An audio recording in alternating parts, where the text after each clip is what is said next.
welcome to another edition of the Full Force News Burst, brought to you by GeneralsJoes.com, with me as your host, Chris the Horse Forseskin McLeod, aka Diagnostic 80. Joining me to discuss Boss Fight Studios' completed and successfully funded Mighty Steeds Kickstarter campaign is Erik Baby I Gotcha Money Araña. So without further ado, let's get stuck into this news burst. As of yesterday, the Boss Fight Studio Mighty Steeds Kickstarter campaign has officially ended, successfully funding and then some, finishing on a whopping $197,232 and I don't think any cents. A number of stretch goals were reached, but we fell shy of the Elks and Centaurs.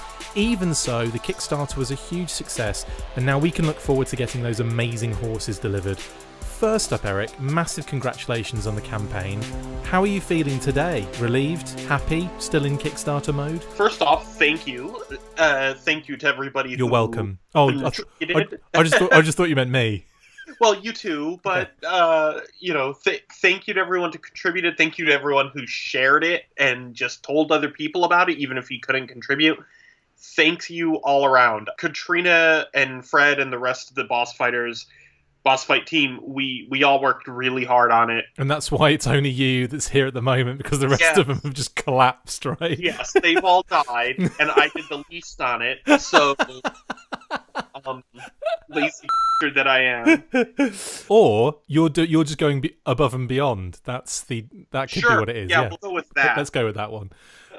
So yeah, I mean, is it a feeling of relief at this stage, or are you just thinking about the massive amounts of work ahead of you? The massive amounts of work ahead of us is actually a relief in comparison to the stress and 24/7 check-in, check-in and question answering and everything that a Kickstarter involves. I have to admit it. I hope we never run another Kickstarter. Yeah. Because it is an unbelievable amount of time and work that you have to put into it, that you're not working on other stuff. Yeah. I could have designed Series 4 this month. Instead, You could have designed Series 45. Yeah. Up to that. Yeah. Kickstarter duty. That's a pretty gross thought. But anyway. Yeah. I don't need to kickstart that, nor am I going to fund that one. I reckon you'd be surprised, mate. Oh, I know. God, I'd be so disappointed. I know. 200 billion raised. Anywho. I've always said the real money is in That's so true. Yeah. I mean, what are the next steps now anyway? I mean, there'll be a backer kit soon, right? Well, yeah, but we're working on the backer kit already. It should be up soon, and we will be continuing to unlock things through backer kit in the same order that we have them on the Kickstarter. Wow. Like, we will not be adding anything, we will not be changing the order or anything, but as we hit additional goals, if people put in more money. Wow, okay.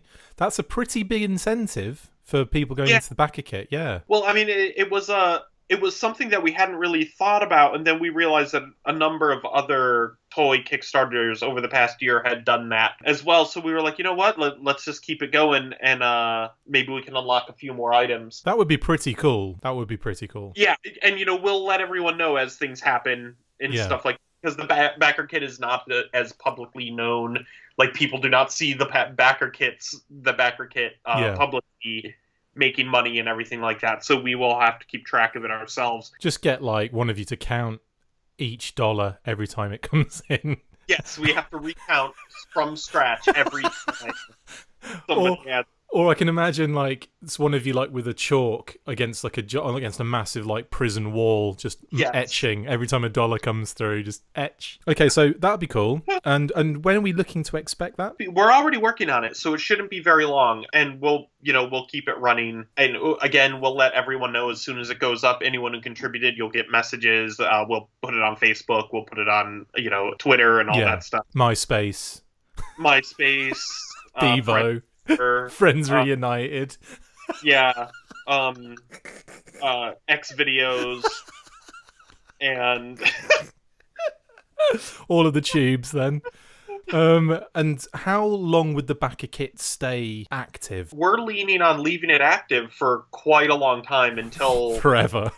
Yeah, until at the very least, the earliest it'll come down is when we officially put in the order to the factory, Right. like with full quantities and everything like that. But we're even thinking about leaving it up longer than that. We're not positive on that yet. Cool. But the earliest it'll come down will basically be when our order goes into the factory, our final order. The next couple of things we're going to work on is basically getting the tooling hard copies ready to send to the factory to begin tooling, because that's tooling takes about a month and a half to 2 months to do. Yeah. For them to cut steel, especially on this many items. And that involves, part of that involvement is not just them cutting the steel and it's done. They have to cut the steel, then run samples, send us the samples. Yeah, it's a long process, isn't it? Yeah, it's a long back and forth, because we got to be like, oh no, you need to tighten this up, or this needs to be slightly bigger. Or sometimes, in some cases, we've had to change engineering completely because of what we were hoping would work doesn't work. Yeah. So yeah, in the end, I would say at most it's a 2-month process. At the fastest, it's a 6-week process. It is not, but it is there is no like faster than that usually. Especially on something this has new engineering in the way we built the horse and engineered the horse. Yeah. The only way you can make that process quicker is if you built the factory next to where you work. Yes. Could you imagine that if you worked in the same building? I would love to actually have a factory right there that we were just a part of, and it was just like how we ran the company and went back and forth. Things would be much faster. It would be like a cartoon, wouldn't it? It would be like a TV show, like where everything's really convenient for everybody. Yes. Yeah, everything's right there. It's like there's no fourth wall on any building. There's just a studio audience staring at you the whole time and applauding whenever you walk in a room, or booing if you're the bad guy. I get booed everywhere I go. You'd get all the things thrown at you.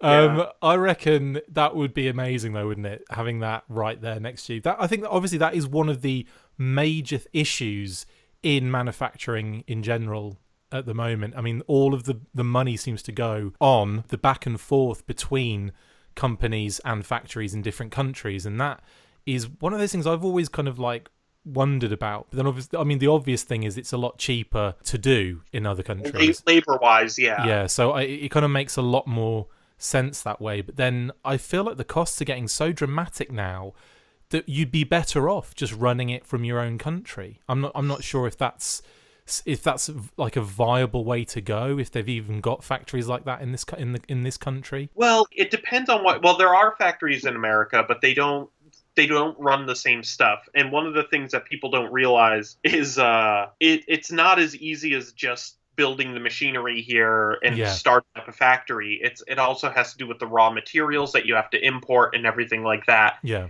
And a lot of the raw materials that toy companies especially, or even companies that make like plastic spatulas and all that stuff, we can't import the raw materials into the US because of how toxic they are. Wow. So like the US was like, well, those are now not legal here, but it's okay for this other country to poison their air. Amazing. You actually, because we did look into it back when we first started, and the reality is just the raw materials alone is like an instant. It's like an instant brake screech. It's done. Like I can't bring in the raw materials to make PVC and all the colors I need. Well, that's the majority of that. Our figures, aside from their crotch, are PVC. Yeah. That's well, there you go. That you don't want the crotch to be toxic, do you? No. Nobody wants a toxic crotch. That's amazing. Heavy metal band. Toxic Crotch. That's like a band that Nick Whitmore should front. It is. It's Nick Whitmore and I's thrash metal band. I want to be involved in this. I want to get. I'm in this band. It's the three of us. We've been together for years. Chris just found out. I must have been drugged to do these performances and albums, though. That must have... not just the performances and albums. We drugged you for other reasons. Oh, good. For the tour, obviously. Yeah.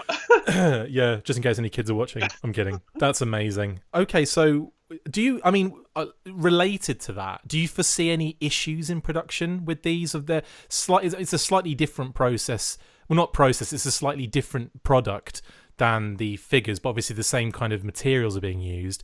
But do you foresee any kind of issues in production? You could almost say that the horses are a different beast entirely than the humans. Yeah. In real life, maybe. In real life, no, yeah, it is actually very similar to what we've done, and it's all the same materials and stuff. The only possible issues I could see is if we just find out that the wings are just, there's no way to make them lighter or to thin them out, and they're just pulling the horse down, or they're pulling the joints down, type of thing. Can't get the joints tight enough, but we'll figure it out. I mean, there's always an answer to those sorts of things. You just got to take the time to figure it out and sit down with it and think it through. Whether that means you put detents in the joint, or sometimes you can't tighten the joint. Sometimes you can change materials and suddenly it's way more tighter. Yeah. Because of the way more tighter is not the proper. It's not the technical term. Yeah, like sometimes it's about materials, sometimes. So we'll figure it all out. I don't foresee a whole lot of issues on it, actually. Our engineering on it, on the outside, is pretty obvious, but the inside engineering, I think people are going to be a little surprised when they get them. Yeah. And see how we've actually engineered the body itself and the way it connects to the wings and to the neck and everything like that. I'm looking forward to seeing that in action. I'm looking forward to seeing them big time. Yeah, I can't wait to get the first samples back, because that's always one of my most exciting parts of the whole process, is when we first get the unpainted, like, raw plastic samples that they just run in random colors and stuff, but it's just to see how it works and to mess with it and play with it for the first time. Yeah. Because we have the samples now that we have printed and cast, but they're really not, they're fragile still, and you got to be careful with them. In fact, I broke one of the horses the other day taking photos, swapping parts around. Erik All Thumbs Araña. Pretty much. All thumbs and a Araña. Yeah, that figure's coming in Series 5. I want that so bad. I'm going to put my head on it. I was fortunate enough to be at Boss Fight HQ when the mini kits first turned up. And I think the first bagged examples, I mean, you guys had the samples come back and forth, but I think it was the first time you got them bagged and sealed. And I remember you around the table all opening them up and going through them and everything, and the excitement to kind of mix and match and put them on all the other figures. And by the end of it, the table looked like Hiroshima after the bomb had been dropped. It was like, oh yeah, we're so bad about cleaning up that room too. There's still stuff from series 2 wave 1 in piles on that table. It was awesome though. It was a lot of fun to see you guys having them in hand for the first time and going, and because I suppose you still had to test them all, didn't you, at that stage? Yeah.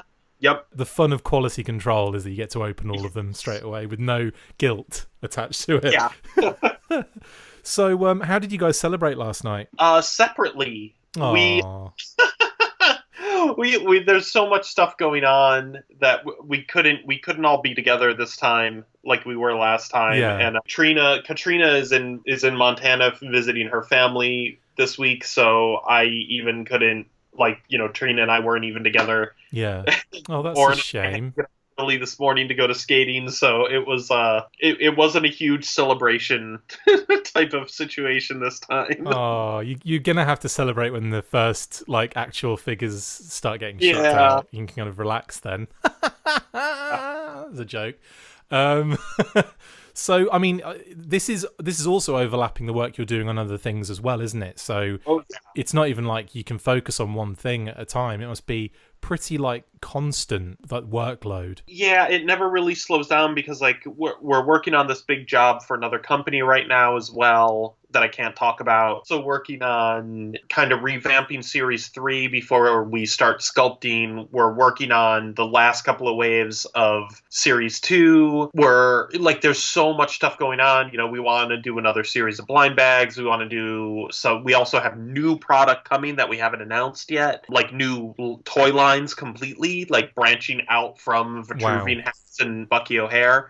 Like, so we have so much. We actually, you know, we don't want to just be an action figure company. We want to do other toys and other toy lines. We have all these plans, and there's just not enough of us and not enough time to get it all out as quickly as we want to. So Boss Fight are hiring. Wish we were. Also, you know, Aspen has moved on to go to college. Yeah. He's no longer with us, so we are hiring. So we have hired somebody, but we have not made an official announcement yet to take that position. Cool. As well as some other position, as well as helping us in other positions in the company. Has Justin Bell quit his job to do that? Yes, and took a massive pay cut on top of that. But he likes us enough to do it. A $3 pay cut he's taken. That's awesome. No, for him if he was only taking a $3 pay cut. Yeah, I know. God, I'd bloody do it for that. That's awesome. Yeah, okay, awesome. Well, congratulations, massive congratulations on the actual Kickstarter. Thank you. I mean, is it like, were you happy with the eventual outcome, or were you kind of a little bit kind of down that you couldn't get all those stretch goals unlocked? No, we were actually pretty happy about it. We were very realistic with the funding goals and the jumps and stuff. Last time we actually ate a lot of the money ourselves. Yeah, it's because it's so delicious. Yes. This time we had to be much more realistic with it. Yeah. And if we couldn't reach it, we had to be okay without reaching the stretch goals. And the reality is, to get this line started, all we really needed was that first batch. Yeah, yeah. Any stretch goals beyond that were just icing on the cake. Yeah. It wasn't a necessity. So all the stretch goals we reached were great and awesome, and we're excited about them. But anything we didn't reach, we're okay with that too. The scope in the back of kit, like you said before. There's also the fact that I think your first Kickstarter almost spoiled not just you guys, but like everyone that went in on it, because, you know, it just seemed to just, like, you know, absolutely take on a life of its own and just keep barrel rolling towards this ridiculous, you know, end point. And and I think because of that, the expectation is then a lot higher. But even if that previous Kickstarter had hit the goal and maybe got a couple of stretch goals, people would have been, you know, accepting of that. You know, the fact that you kind of had to keep making things to act as stretch goals as it was going along, you know, that kind of, it speaks volumes as to how that particular Kickstarter went. And then obviously with that, having that kind of spoiled, you know, way about it, you kind of think that anything that isn't 1,000% funded isn't like some sort of success, when in actual fact, it's an amazing amount of money to raise. I mean, it's $200,000 almost. I mean, that's pretty impressive. Had we hit all of those stretch goals, you'd have had a lot more work on. Yeah, we would have had a lot more work ahead of us. We also would have had the poor factory would have, my God, they would have been so mad at us. Yeah. So that's actually a big deal, because the the factory can only handle so many products at a time. They struggled with the first Vitruvian Hacks Kickstarter, didn't they? Because there was so many figures. And that was one of the reasons we split it into 2 shipments for everybody, that we sent out the first batch and then the second batch, because we really, like, they couldn't produce it all at one time. Yeah. It was not possible. And, you know, we see the other trend that we've noticed really over the past year or two is that action figure Kickstarters are making less and less each time. And, you know, like, of course there's the anomalies like the Four Horsemen and stuff that made a ton of money, but they had a lot of figures and a lot of product in that line to hit those numbers. Yeah. We had fewer items this time than we had our last Kickstarter. Yeah. And that was, you know, because we know the challenges of our personal challenges. I don't know what the Horsemen or these other companies. I don't know what their challenges are. Every factory, every company has their own challenges. So yeah, we're very happy with what we made and what we did. And the items that didn't get unlocked will be shelved temporarily until now, the unfortunate thing about the items that weren't unlocked is we have to now wait and see how the items we are making now, we have to wait and see how they do after the Kickstarter stuff is all shipped out. Sure, yeah. That is the one thing about Kickstarter, is it kind of colors and messes with your perception of what demand is. Yeah. Big time. Now, until we really kind of have a feel for what demand is, we really won't even turn on any of those items again until we have an idea. And that will probably be, 6 months to a year after our first batch stuff ships. Yeah. So, from this point on, you're talking a couple of years, really, aren't you? Yeah, really. You're talking 2019 at the earliest. Well, that's sooner than the G.I. Joe movie. Well, yeah.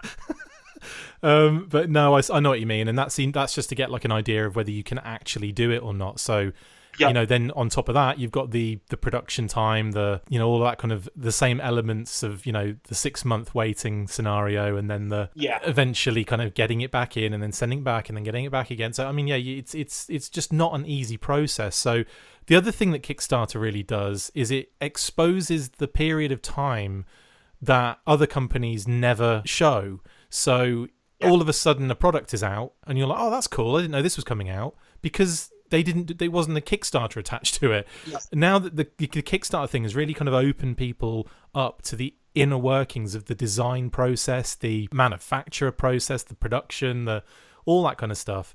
And it's people are still, but they take with them the same principles they would have if a line had just been announced at Toy Fair. Yeah. So, you have the same, that the people don't change their expectation to match what they're dealing with. They just, the expectation stays that way because they haven't had enough experience in that field yet. Even though Kickstarter's been going for a number of years now, I still think people are just about getting used to it as a concept. Yeah.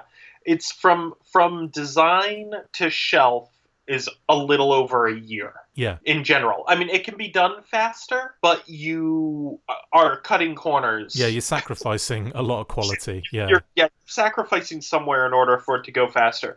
Some companies, like the larger companies, may have a faster turnaround and stuff, but even at Hasbro, it was usually about a year. I often had to do small runs of things on exclusives in 6 to 8 months. Blimey. But it was a vicious job on everybody. Yeah, I can imagine the hours would not have been kind to anyone in that situation. So, while it was possible, it was, and most of the stuff I did on exclusives were repaints. We very rarely did tooling, and larger items that had a lot of tooling, they were usually longer period of production time. So yeah, cool. Is there anything else you want to go over about the actual campaign or anything like that? I thank everybody again, because it's a huge deal. All of Boss Fight thanks you for being part of it and being part of us, because we enjoy the fan back and forth a huge amount. So I don't. F them. No, you don't. All of it. I'm kidding. That was a joke. I'm just kidding. Just some of you. Again, it was just a joke.